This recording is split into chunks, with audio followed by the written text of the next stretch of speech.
शेतकऱ्यांसाठी एक अतिशय आनंदाची बातमी आहे. 9 पीक विमा कंपन्यांकडून 50% अग्रिम शेतकऱ्यांच्या खात्यावरती वर्ग करण्यात आलेली आहे. संपूर्ण बातमी नेमकी काय आहे जाणून घेऊया.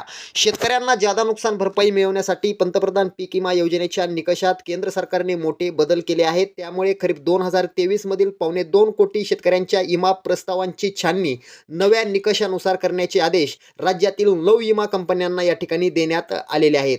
गेल्या हंगामात 1,70,00,000 शेतकऱ्यांनी पीक विमा काढला होता. त्यामुळे योजनेत सहभागी झालेल्या 9 विमा कंपन्यांना 8,000 कोटी रुपयांचा विमा हप्ता मिळणार आहे. या कंपन्यांनी राज्यातील शेतकऱ्यांच्या पिकांची तब्बल 54,000 कोटी रुपयांचे विमा संरक्षण दिलेले आहे. खरीप 2023 मधील पीक विमाधारक शेतकऱ्यांना अद्यापही विमा भरपाई मिळालेली नाहीये. केंद्र शासनाने विमा योजनेचे निकष बदलताच आता विमा कंपन्या सक्रिय झाल्या आहेत.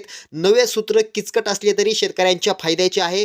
सूत्रानुसार शेतकऱ्यांना भरपाई देण्याचे आदेश केंद्राने दिलेले आहेत. त्यानुसार लवकरच शेतकऱ्यांचे विमे दावे अंतिम होतील.